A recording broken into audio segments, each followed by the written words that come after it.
culto de quarta-feira, que é o nosso culto de oração, nosso oásis no meio da semana, que nos ajuda aí a suportar de um sábado ao outro.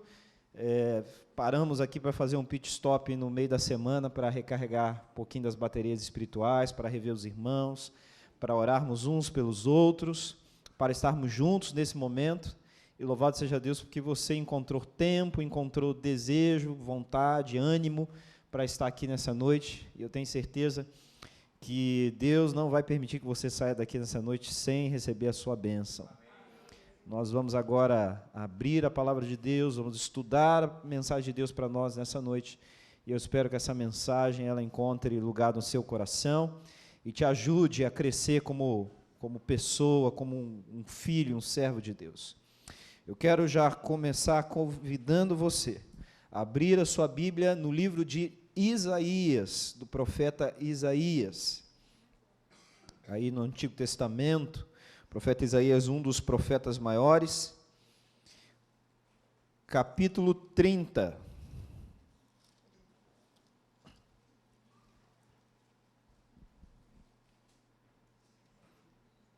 Isaías, capítulo 30, e nós vamos ler o verso 21. Tá? Se você estiver sem Bíblia, vai ser projetado aqui na tela, na televisão, você pode acompanhar também na televisão. Isaías, capítulo 30, verso 21. Na minha tradução, aqui está, eu leio da seguinte forma. 30, verso 21. Quando vocês se desviarem para a direita ou para a esquerda, ouvirão atrás de vocês uma palavra dizendo: este é o caminho, ande nele, ou andai por ele. Eu sei que aqui nessa noite nós temos muitos homens e mulheres de oração, pessoas que acreditam na oração e se dedicam à oração. Mas deixa eu te fazer uma pergunta. Na sua experiência religiosa, na sua caminhada com Cristo, como Deus tem respondido às suas orações? Porque quando eu leio textos como esse de Isaías, eu fico intrigado. Porque aqui diz que quando eu estiver caminhando na minha vida, na minha jornada cristã, e por alguma razão eu me desviar, em algum momento eu ficar em dúvida, em algum ponto da minha jornada eu me encontrar numa bifurcação, eu ouvirei uma voz que dirá qual é o caminho que eu devo seguir. Deixa eu te perguntar uma coisa, quantas vezes você ouviu uma voz, ou essa voz, te indicando o caminho? Quando às vezes a gente lê esses textos como esse de Isaías, fica parecendo, né, que o profeta aqui está nos apresentando uma utopia, sabe, algo assim que é uma idealização, mas que na prática mesmo, no dia a dia, isso não acontece. Quantas vezes você ora por dia? Quantas orações você faz ao longo da vida? E em quantas vezes você orou e você ouviu a voz de Deus claramente falando com você? Faça isso ou faça aquilo. Isso é algo muito incomum, muito raro.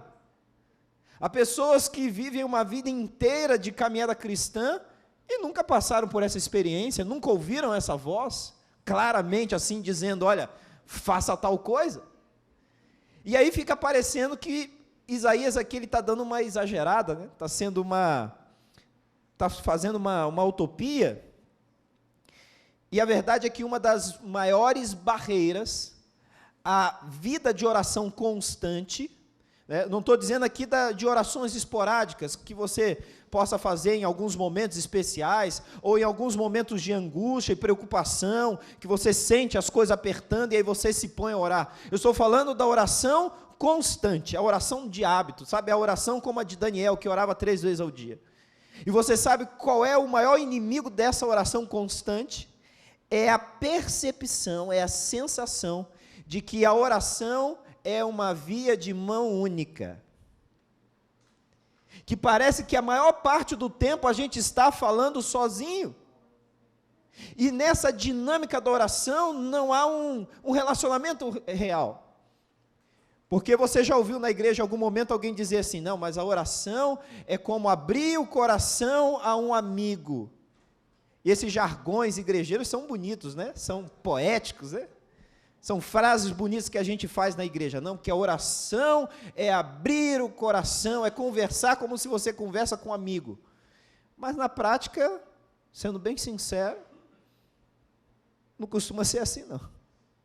Porque quando eu vou conversar com um amigo, eu sento e eu falo, e ele responde, e eu falo com ele, e ele me responde, e a gente gargalha juntos, e a gente chora juntos, há uma dinâmica, há uma troca ali. Só que na oração não é sempre assim que acontece. Na verdade, a maioria das vezes, você ora, e aí o que você escuta depois? Nada. Então como é que pode?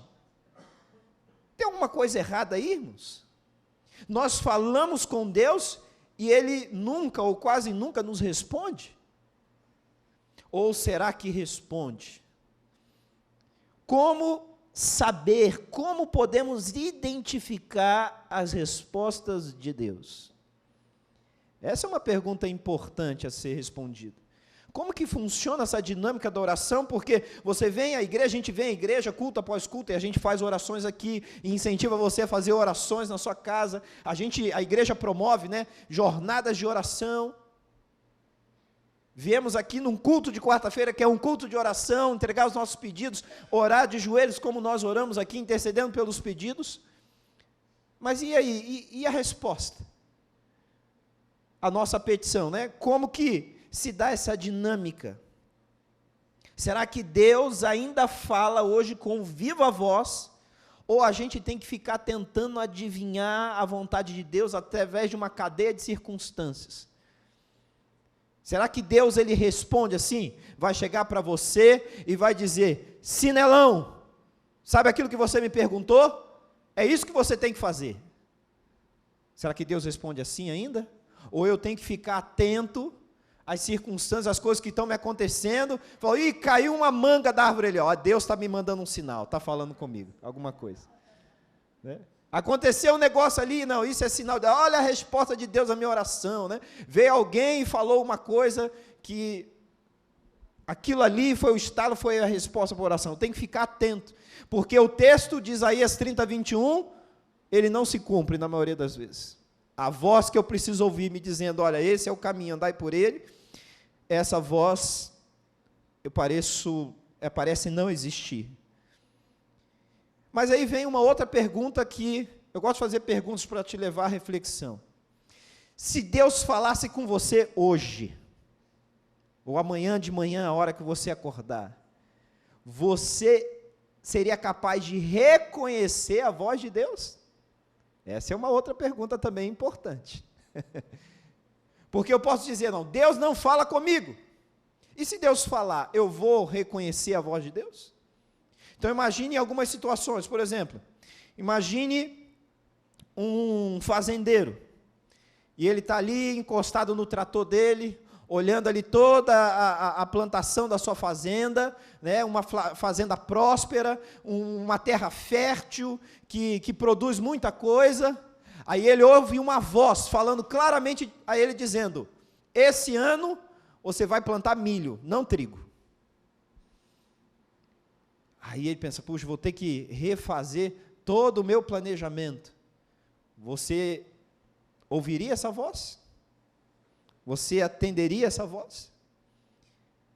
Agora imagine uma outra situação, imagine, por exemplo, então, que você é uma mãe solteira, o marido abandonou você com 3 filhos, para você criar, e aí, você vive, né, naquela loucura entre ter que trabalhar, sustentar os filhos, cuidar dos filhos, e aí um dia você ouve uma voz, falando claramente ao seu ouvido, dizendo assim, ó, convide os seus pais idosos para morar com você.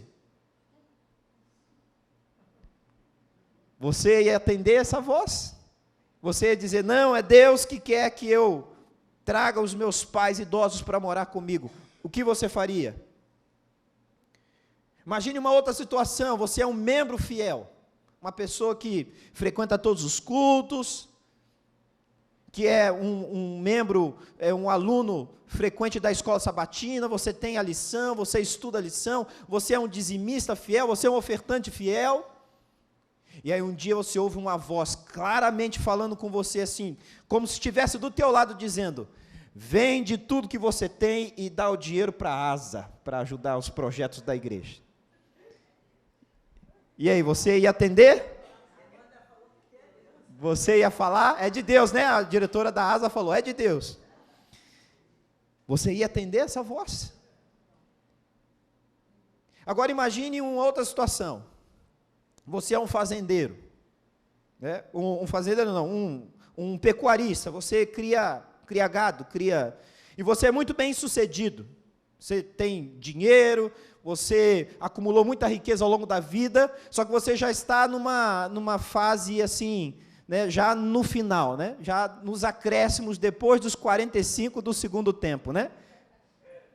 Você já está assim, você trabalhou muito a vida inteira, acumulou riquezas, e aí você tem um filho, e ele é o seu filho único. Então você agora já está pensando em passar, né, a responsabilidade para o seu filho, para ele dar continuidade na família, dar continuidade no trabalho. E aí um dia você acorda numa bela manhã e você ouve uma voz falando com você o seguinte: olha, você vai pegar o seu filho, você vai andar 32 quilômetros naquela direção, chegando lá você vai ver uma montanha, você vai subir nessa montanha, você vai pegar uma adaga e vai apunhalar o seu filho, e depois você vai tacar fogo nele. Você atenderia essa voz? Foi o que Deus falou para Abraão.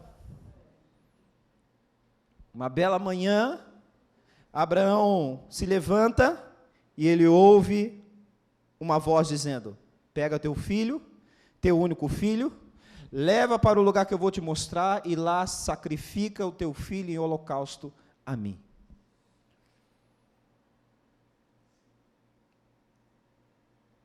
Como que Abraão poderia saber que essa era a voz de Deus?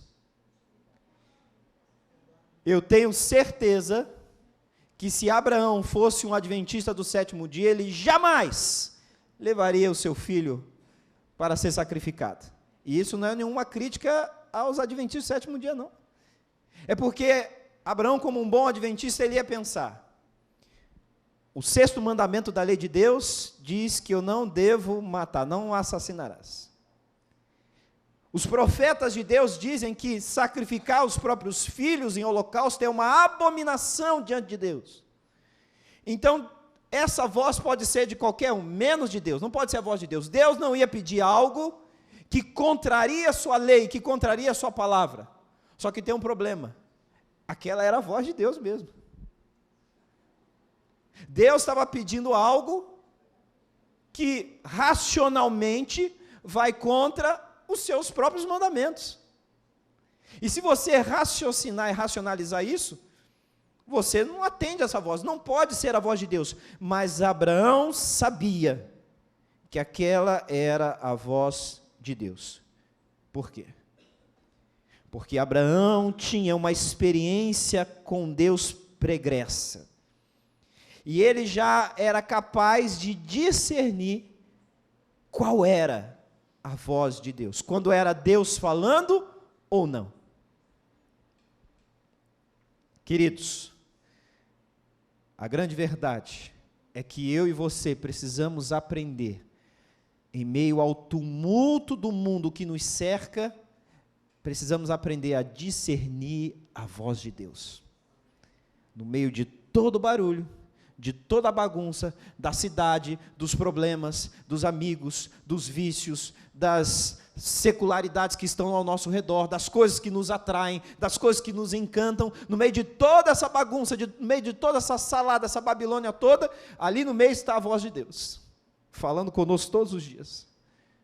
Só que se eu não for capaz de discernir, a impressão que eu vou ter é de que Deus nunca fala comigo. Mas Abraão sabia. Existem dois tipos de cristãos nesse mundo, irmãos. Dois tipos só. Existe o crente simulação e o crente genuíno. Só tem dois tipos. Ou você é simulação, ou você é genuíno.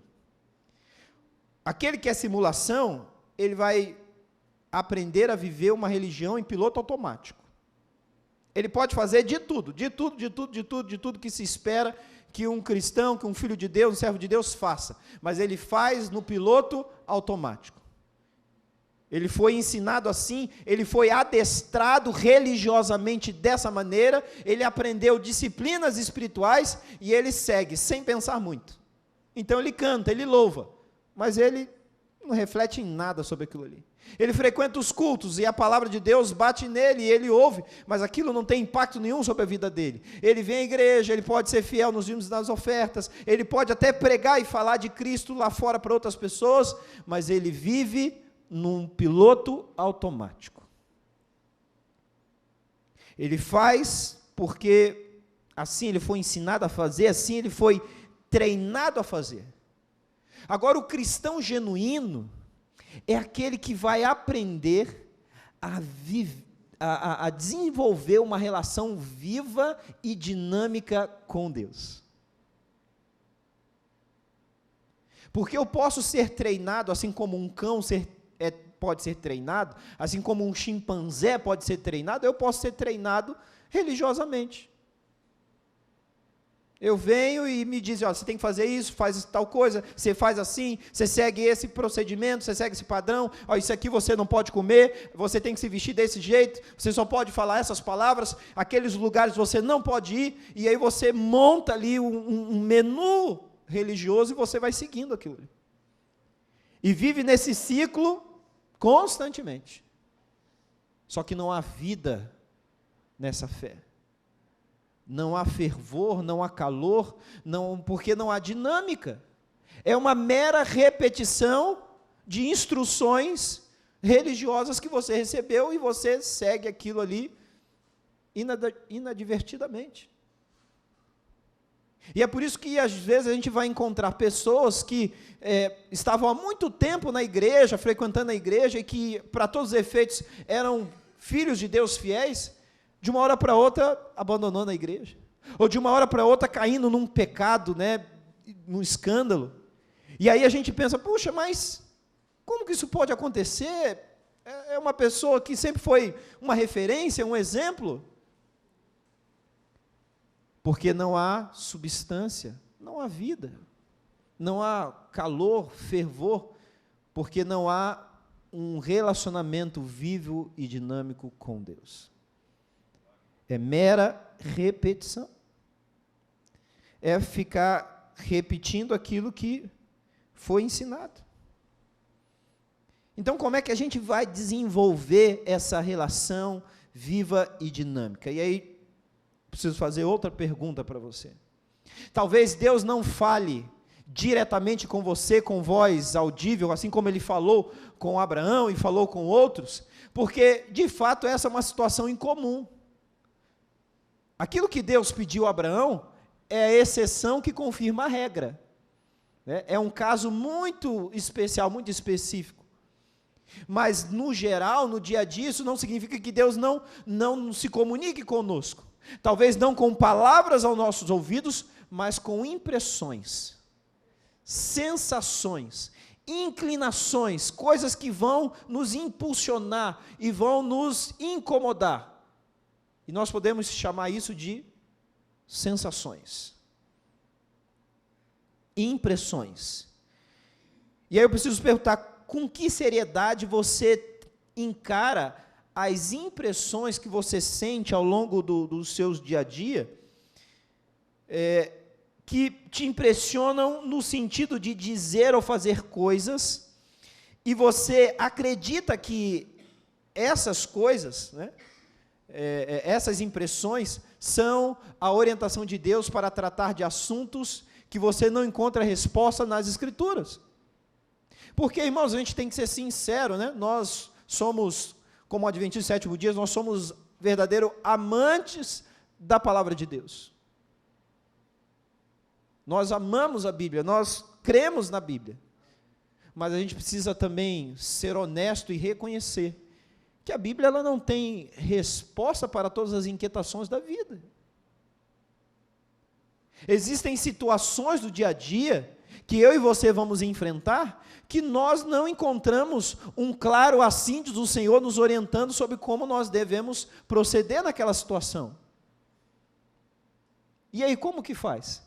E aí mas a gente tem o Espírito de Profecia, os livros de Ellen White, que são aí uma luz menor, que nos levam à luz maior, mas mesmo dentro dos livros do Espírito de Profecia, nós não encontramos todas as respostas. Porque existem circunstâncias da vida que não vão ser cobertas nem pela Bíblia, nem pelo Espírito de Profecia. Perguntas que são importantes, de coisas que são importantes, e que são corriqueiras também, que fazem parte do nosso dia a dia. Perguntas importantes como, por exemplo, com quem eu devo me casar? Você não vai encontrar na Bíblia, nem no Espírito de Profecia, uma orientação dizendo, olha, casa com aquela pessoa. Mas essa é uma pergunta importante, sim ou não? Claro que é. A pessoa que você vai dividir o resto da sua vida, você vai conviver com ela, é uma pergunta muito importante de ser respondida. Você acha que Deus se importa com quem eu caso, sim ou não? Claro que se importa, Ele se importa com a minha felicidade, Ele quer o meu bem, então, claro que Deus se importa. A Bíblia ela vai nos apresentar princípios que vão nos nortear nas escolhas, na resposta a essas perguntas, mas dizendo claramente, falando, olha, é o fulano, é a ciclana, é aquela pessoa, isso a Bíblia não faz. E aí, como é que a gente vai saber? Aí eu preciso ter um diálogo com Deus. Para que Deus impressione o meu coração, para que Deus me oriente na direção que eu devo seguir, para que eu possa então ouvir essa voz dizendo, esse é o caminho, essa é a pessoa, é com essa pessoa que você vai ser feliz, é essa pessoa que você vai somar na sua vida. Uma outra pergunta importante de ser respondida, onde eu devo morar? É uma pergunta importante também de ser respondida, e na Bíblia você não vai encontrar nenhum texto dizendo, olha, você tem que morar em tal lugar, ou naquela casa. Só que ao decorrer da nossa vida, a gente vai se encontrar, às vezes, em algumas bifurcações, que a gente vai ter que tomar uma decisão. Fico aqui, ou eu me mudo para outro lugar, mudo de cidade, mudo de estado, vou morar perto da minha família, vou morar perto do trabalho. É uma pergunta importante de ser respondida. Deus se importa com isso, sim ou não? Claro que se importa. Então eu tenho que buscar em Deus a impressão, a resposta que vai me direcionar sobre qual caminho eu devo seguir. Outra pergunta, com que eu devo trabalhar? Que carreira eu devo seguir? Também é uma pergunta importante. Vou mudar de carreira? Vou mudar de trabalho? Vou sair desse emprego e investir num negócio? O que eu faço? Precisamos da orientação de Deus para todas essas coisas. E volto a dizer, embora os princípios bíblicos, eles vão nos nortear nessas escolhas, eles não vão dizer especificamente o que eu e você devemos fazer. E isso, queridos, é proposital. Porque ao nos conceder a Bíblia, é propósito de Deus não responder todas as nossas perguntas, porque senão a gente não teria necessidade alguma de ir até Deus, de procurá-lo. Deus nos deu o princípio para nos nortear, mas as outras perguntas, Deus diz assim, olha, quando você tiver uma dúvida, vem falar comigo. Porque aí a gente tem agora margem, espaço para desenvolver com o Pai um relacionamento de troca, dinâmico, que de acordo com o caminhar, o desenvolver da minha vida, eu vou viver experiências com Deus. E vou conhecer mais a respeito desse Deus, para além daquilo que a Bíblia me revela. Eu vou conhecer um Deus pessoal, um Deus que se importa com a minha vida, com os detalhes que são pertinentes exclusivamente à minha experiência de vida. Porque às vezes a resposta que Deus tem para mim é diferente da resposta que Deus tem para você. Porque somos pessoas diferentes, temos sonhos diferentes, temos personalidades diferentes. Então, muitas das decisões importantes e corriqueiras da vida não são orientadas por um assim do Senhor, porque Deus deseja nos guiar de uma maneira direta e específica. Só que aí vem um outro problema, que como adventista do sétimo dia a gente tem. Nós temos uma dificuldade em considerar as impressões de Deus, as impressões que Deus usa para se comunicar conosco. Nós temos um certo preconceito, uma resistência a dar ouvidos às impressões que Deus coloca no nosso coração. Porque existe um certo preconceito com o pentecostalismo, né, que de fato tem muitas coisas complicadas ali, que estão completamente fora daquilo que a Bíblia nos mostra, nos orienta, mas nem por isso a gente pode negar a ação do Espírito Santo na nossa vida. De que existe um Deus vivo que se comunica conosco. Então, nós precisamos estar atentos e sensíveis às impressões que Deus vai colocar no nosso coração, na nossa mente, sem nos esquecermos daquilo que a Bíblia nos orienta. E o que a Bíblia nos orienta? Paulo escreveu lá em Gálatas capítulo 1, verso 8 e 9. O que diz lá? Gálatas 1, verso 8 e 9.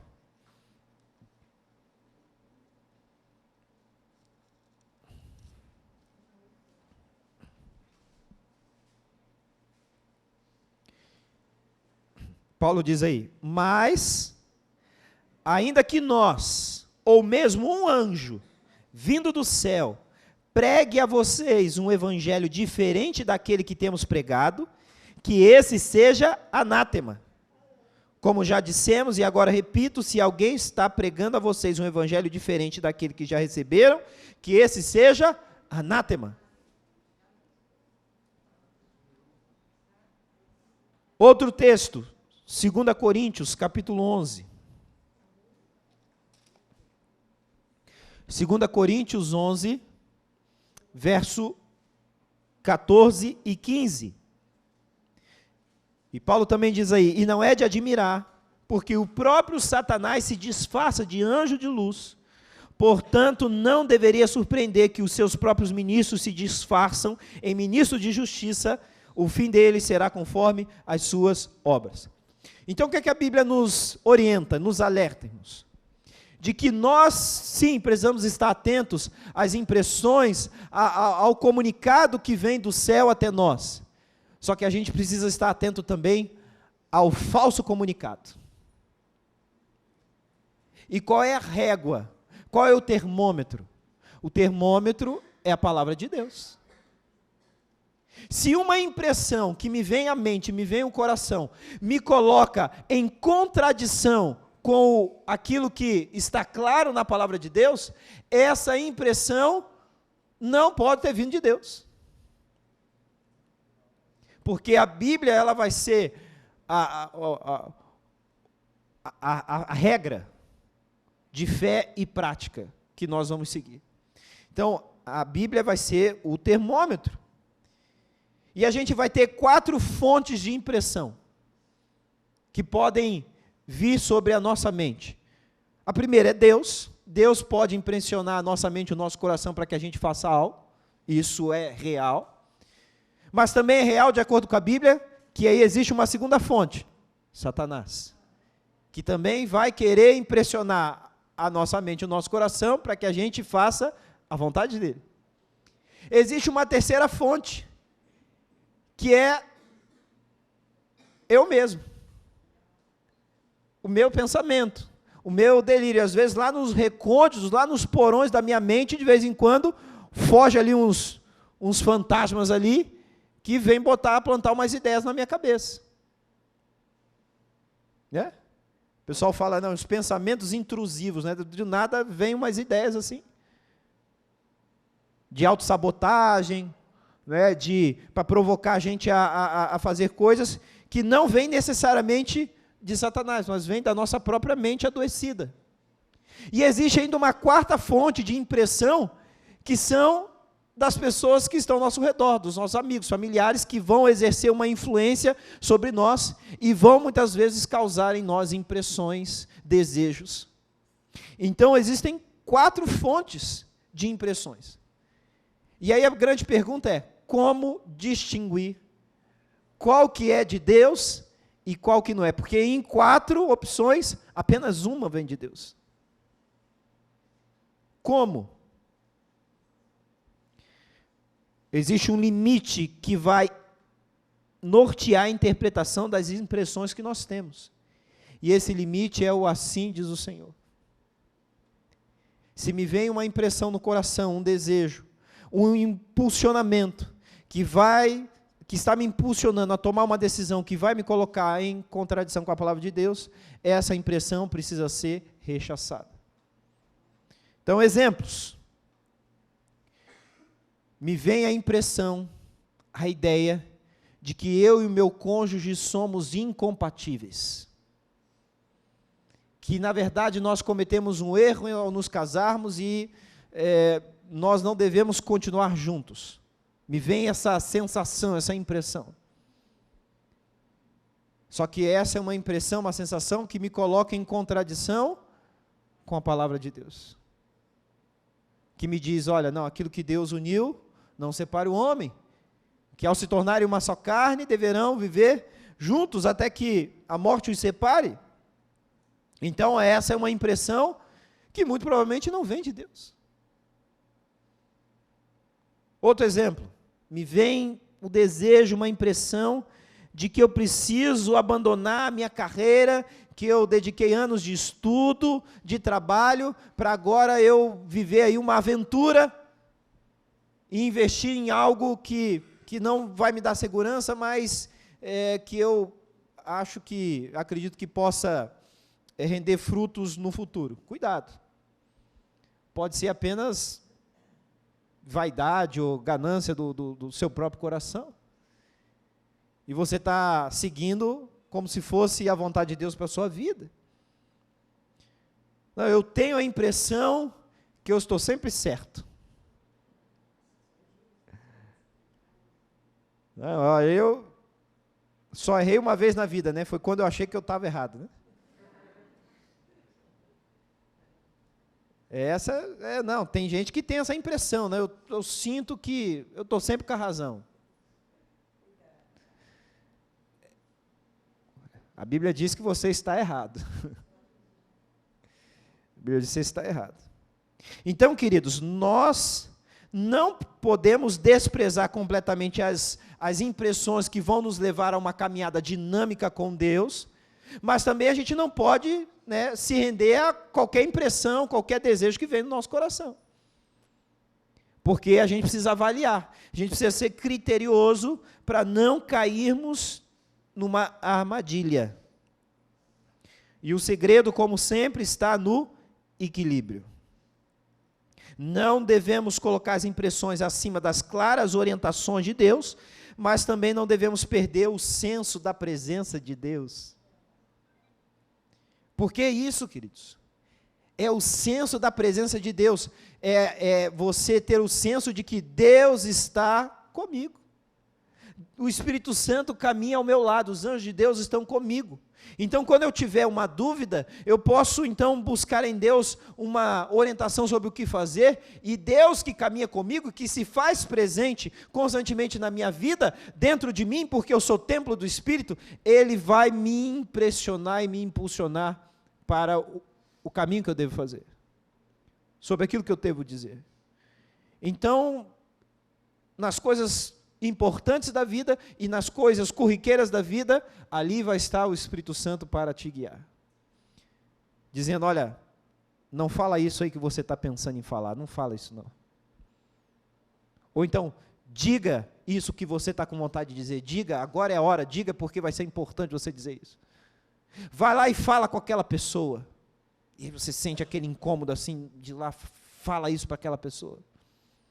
Liga para fulano, olha, você nem lembrava mais da pessoa, né? Do nada vem o nome da pessoa na tua cabeça, vem a imagem dela e tal, e você sente aquele desejo no coração, vou ligar, vou mandar uma mensagem, um WhatsApp para fulano, porque lembrei dela agora. e sentir o desejo de mandar uma mensagem. E aí você manda uma mensagem. É a impressão do Espírito te impulsionando. E queridos, então nós vamos descobrir a beleza, o prazer, a alegria de viver uma vida de conexão constante com Deus. Esse é o plano de Deus para a nossa vida. Quando foi a última vez que você esteve seguro da presença de Deus nas situações do seu dia a dia? A gente é tão autossuficiente, é tão esperto em tomar as decisões, como quem diz assim, deixa comigo, Jesus, que aqui eu resolvo. Se der algum problema, eu te chamo. Deixa que aqui eu ando. E aí eu lembro da minha filha mais velha, Alice, quando ela estava aprendendo a andar, lá com um aninho, né, ali um pouquinho antes de um aninho, quando 11 meses, né, completando um aninho. E aí criança, quando começa a andar, ninguém segura mais, né? Quer correr, quer andar. E nós morávamos na época ainda lá no São Paulo, né, interior, e aí às vezes à tardinha assim, eu pegava ela, para não ficar muito tempo dentro de casa, e ia caminhar com ela na calçada, né, tranquilo toda a vida. E aí com o tempo ela foi ficando mais espertinha e caminhando, e chegou um momento que ela não queria mais a minha ajuda para caminhar. Começávamos a caminhar na calçada e ela puxava a mão e disse, não, eu quero ir sozinho. E aí era impressionante que todas as vezes que eu soltava a mão dela, ela ia para os piores lugares que tinha para passar. Com as perninhas pequenininhas. Porque quando eu, guiando, o que é que eu fazia, né? Tinha um buraco ali, você desvia do buraco. Tem um ressalto ali na calçada, não, vem por aqui. Né? Tem uma pedra no caminho, você vai desviando, mas todas as vezes que ela insistia e fazia pirraça e soltava da minha mão, ela ia para o lugar mais difícil, onde ela tinha maior probabilidade de cair, e quase sempre caía. E aí eu fico pensando que a gente é igualzinho com Deus. Deus vem aqui, meu filho, ó, vou te levar pelo caminho mais seguro, o mais fácil que eu sei, onde a tua perna alcança. E eu digo, não, eu quero caminhar do meu jeito. E a gente sempre vai para o caminho mais difícil, o mais complicado, aonde a nossa perna não alcança, aonde a gente está correndo mais perigo. E aí, queridos, a chave da felicidade na vida cristã é conhecer a voz de Deus. Conhecer a voz de Deus. E para conhecer a voz de Deus, isso só vai ser possível através da convivência, do tempo. Porque as pessoas que a gente conhece pela voz. Você ouve a voz? Eu já sei. Quando meu filho chora, eu posso estar à distância, meu filho está chorando. Eu sei que é ele, é o choro dele, é a voz dele. Nós precisamos conviver. E uma vida cristã dinâmica passa por ter uma oração dinâmica. Pelo que você costuma orar? Pelas que coisas você costuma orar? Apenas pelas coisas mais importantes? Porque às vezes a gente fica com isso na cabeça, né? Não, oração é para resolver os problemas. Tem alguém morrendo, então vamos orar. Tem uma situação difícil, um milagre, vamos orar.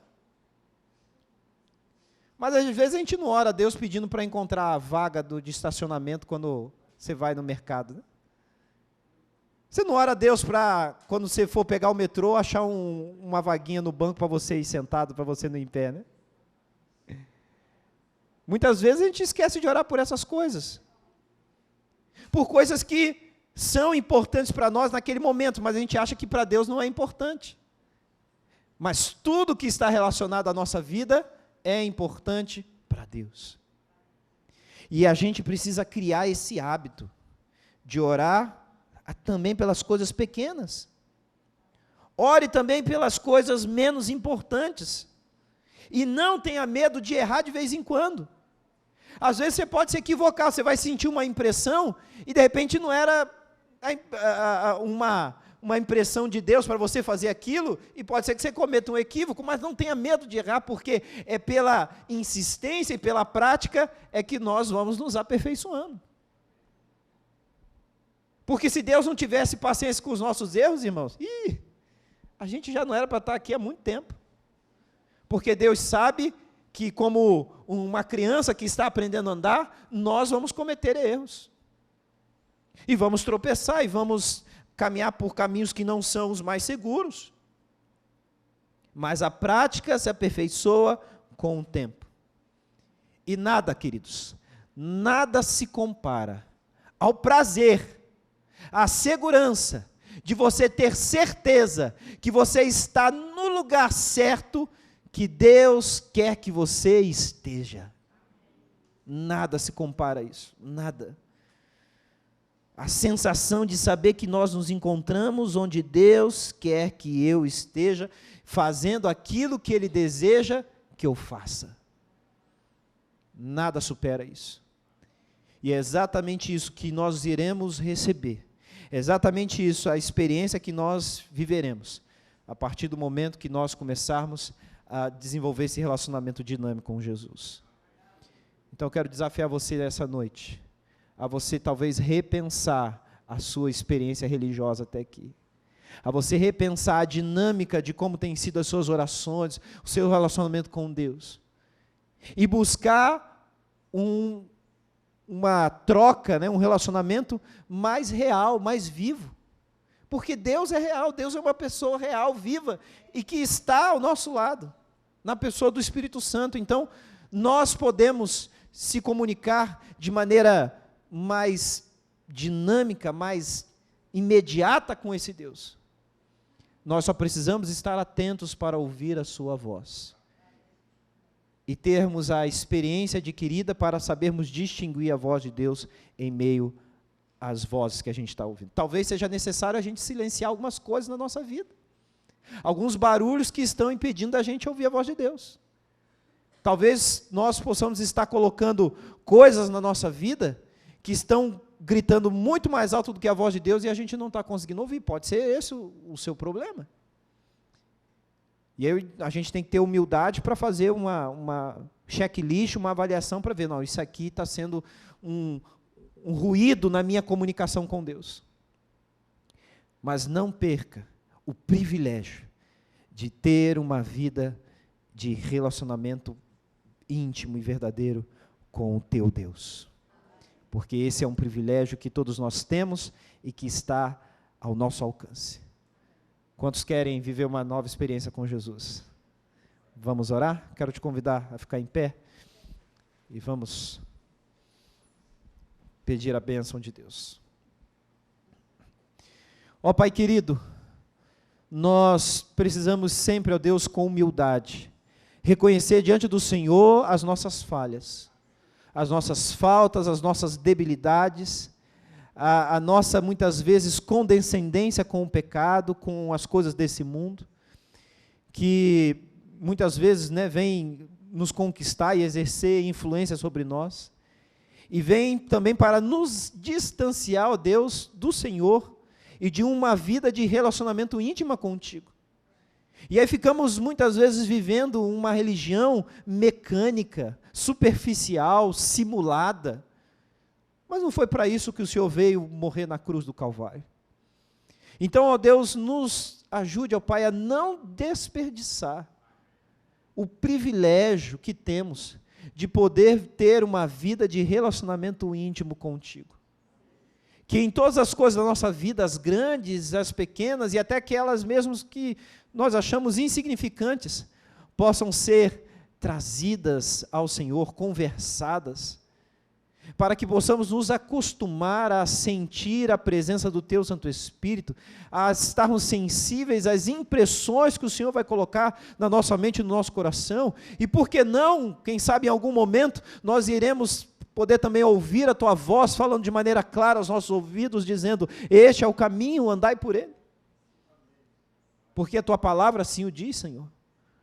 Então, ó Pai, que todas essas promessas sejam uma realidade na nossa vida, que não vivamos, então, uma fé de apenas ouvir falar, mas que vivamos uma fé de experiência pessoal.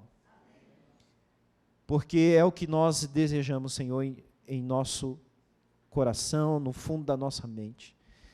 Ajuda-nos, então, estende-nos a Tua graça e a Tua misericórdia. É o que pedimos no doce e santo nome de Jesus. Amém. Uma boa noite, um bom restante de semana, e sábado pela manhã estaremos aqui novamente com a graça de Deus.